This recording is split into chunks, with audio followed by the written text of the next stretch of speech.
Welcome to one TV special focus.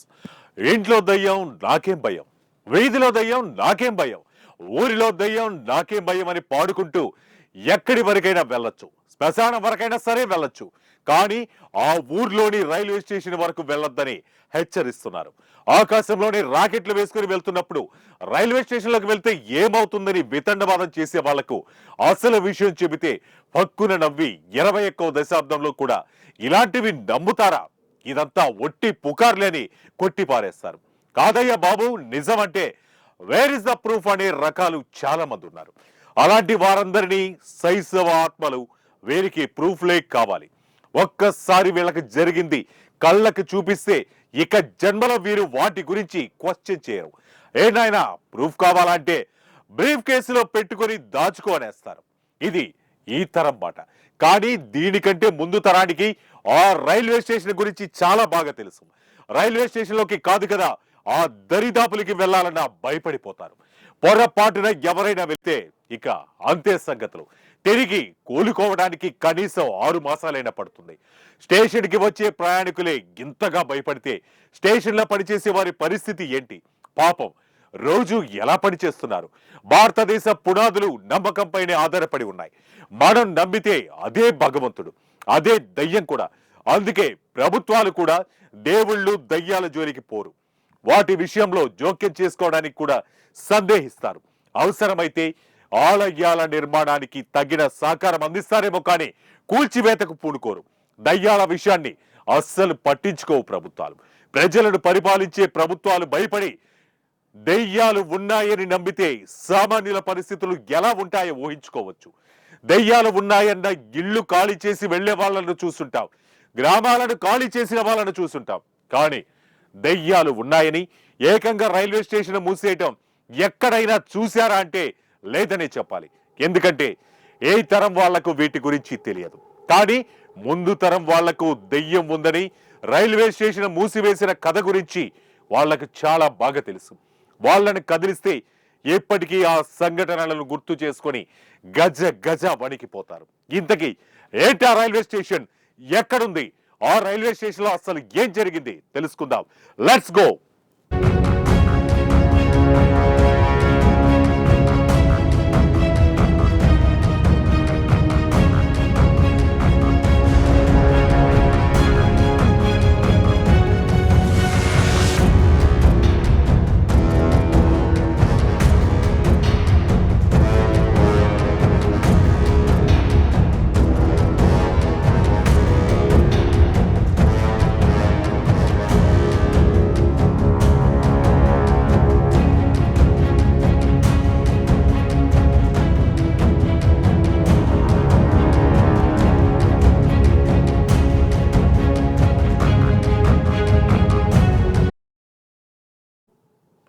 అది 1967వ సంవత్సరం.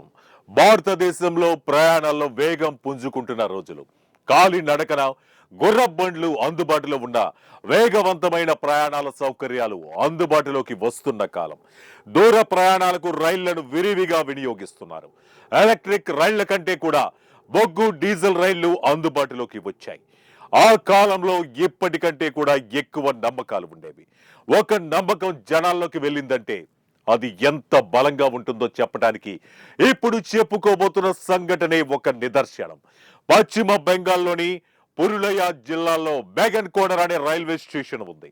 ఆ బేగన్కోడర్ రైల్వే స్టేషన్ పురులియా ప్రాంతంలో అత్యంత కీలకమైనది. ఏ స్టేషన్ చుట్టుపక్కల అనేక గ్రామాలు ఉన్నాయి, చిన్న చిన్న పట్టణాలు ఉన్నాయి. వీటన్నిటికీ బేగన్కోడర్ రైల్వే స్టేషన్ ప్రధాన రవాణా సౌకర్యంగా ఉండేది.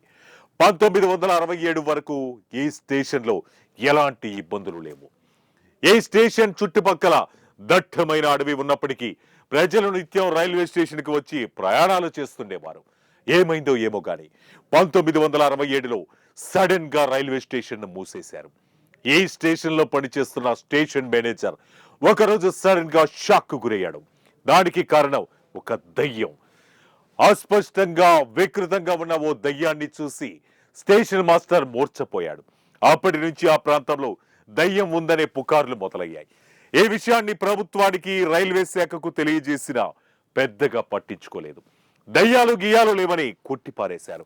ఎట్టని వాళ్ళు ఇలాంటి పుకార్లు పుట్టిస్తున్నారని ప్రభుత్వం ఆగ్రహం వ్యక్తం చేస్తుంది. షాక్ నుంచి కోలుకున్న స్టేషన్ మాస్టర్ ఎలాగోలా మరలా విధులకు హాజరయ్యాడు. స్టేషన్ మాస్టర్ దయ్యం పట్టుకుందనే పుకార్లు దావానలంలా వ్యాపించడంతో స్టేషన్ కు వచ్చే ప్రయాణికుల సంఖ్య క్రమంగా తగ్గిపోయింది. కొన్ని రోజులకు స్టేషన్ కు ఎవరూ రావటం లేదు. పైగా కోలుకున్న స్టేషన్ మాస్టర్ విధులకు హాజరవుతుండగా హఠాత్తుగా కుటుంబం మొత్తం చనిపోయింది. స్టేషన్ మాస్టర్ తో సహా కుటుంబం మొత్తం మరణించడంతో కారణం దెయ్యమనే పుకార్లు బలంగా వ్యాపించాయి. అంతే, నర మానవుడు ఆ స్టేషన్ వైపు వెళ్ళడానికి భయపడ్డాడు. ఎవరూ లేకపోవడంతో రైళ్లు కూడా ఆగడం లేదు. టికెట్లు తెగకపోవడంతో స్టేషన్ ను తాత్కాలికంగా మూసేస్తున్నట్లు ప్రభుత్వం ప్రకటించింది. ఒక దెయ్యం కారణంగా దేశంలో స్టేషన్ మూత పడటం ఇదే మొదటిసారి.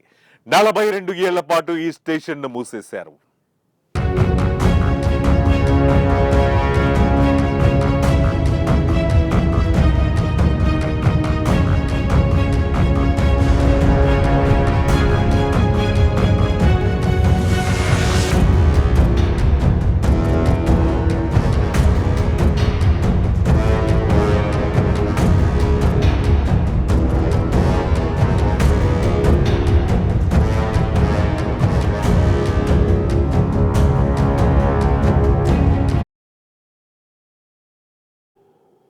స్టేషన్ మూసున్న సమయంలో ఆ స్టేషన్ మీదుగా రోజు పదుల సంఖ్యలో రైళ్లు పరుగులు తీసేవి. అయితే బేగన్ కోడర్ రైల్వే స్టేషన్ వస్తుందని తెలిసిన వెంటనే రైల్ డ్రైవర్ ట్రైన్ వేగం పెంచేవాడు. ఇలా అక్కడి వరకు నిదానంగా వచ్చిన రైళ్లు ఆ స్టేషన్ దగ్గరికి రాగానే వేగంతో దూసుకుపోయేవి. ఇలా కాలగర్భంలో 42 ఏళ్లు గడిచిపోయాయి. రైళ్లు లేకుంటే ప్రయాణాలు సాధ్యం కావని రోజులు వచ్చేశాయి. బేగన్ కోడర్ రైల్వే స్టేషన్ తిరిగి ప్రారంభించాలని ప్రభుత్వం నిర్ణయించింది. దానికి తగినట్టుగా స్టేషన్ ను పునర్నిర్మించింది. కాలం మారుతున్న కొద్దీ దయ్యం చేసిన గాయాలు ఒక్కొక్కటిగా మాడుతున్నాయి. కానీ ఆ భయం మాత్రం వేడటం లేదు.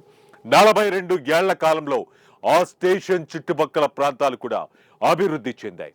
గతంలో ఎటు చూసిన అడవి పొదలు ఉండేవి, చూసేందుకు భయంకరంగా ఉండేది. కానీ ఇప్పుడు మారుమూల ప్రాంతాలు కూడా అభివృద్ధి చెందుతున్నాయి. పచ్చదనం ప్లేస్ లో ఆకాశ హర్బాలు వెలుస్తున్నాయి. జనం కూడా దయ్యాల కంటే మనుషులకే భయపడుతున్నారు. కానీ బేగన్ కోడర్ విషయంలో ఆ భయాలు ఎప్పట్లో పోయేలా కనిపించడం లేదు. ఇప్పటికే స్టేషన్ తెరిచి 15 ఏళ్ళైంది. అయినా నేటికి భయంగానే ప్రజలు స్టేషన్ కు వస్తున్నారు. రాత్రుళ్ళైతే తెలియని భయం వారిలో కనిపిస్తోంది. విద్యుత్ దీపాలు, అన్ని రకాలైన వసతులు, సౌకర్యాలు అందుబాటులోకి వచ్చినా దెయ్యం ఆవహించిన భయం పోవటం లేదు. నిజంగానే దెయ్యం ఉంటే ప్రభుత్వం ఈ స్టేషన్ ను ఎందుకు పునరుద్ధరిస్తుంది?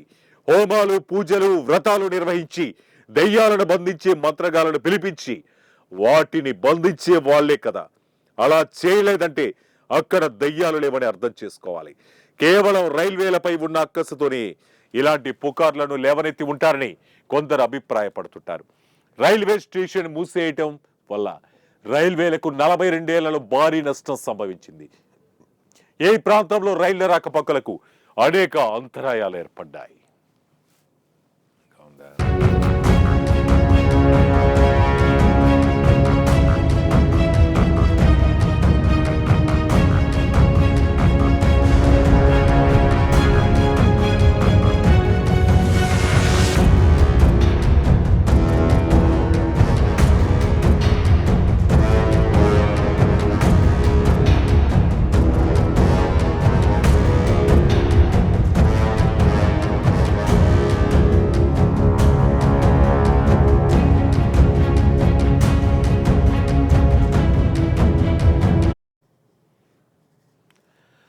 అయితే గత 5-6 ఏళ్ల నుంచి బేగన్ కోడర్ రైల్వే స్టేషన్ విషయంలో కొన్ని మార్పులు చోటు చేసుకున్నాయని, పాత విషయాలను, పాత గాయాలను ప్రజలు మర్చిపోయి మరలా స్టేషన్ కు వెళ్తున్నారని కొందరు చెబుతున్నారు.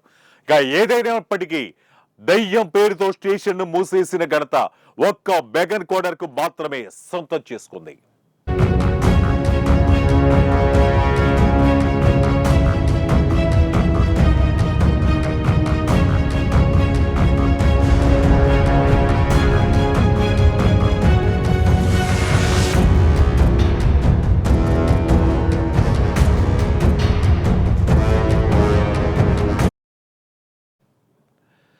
ఇది వాటి వన్ టీవీ స్పెషల్ ఫోకస్. మరో ఇంట్రెస్టింగ్ టాపిక్ తో మళ్ళీ కలుద్దాం. అంటిల్ దాన్ keep watching one TV news. ప్రతి క్షణం ప్రజల పక్షం.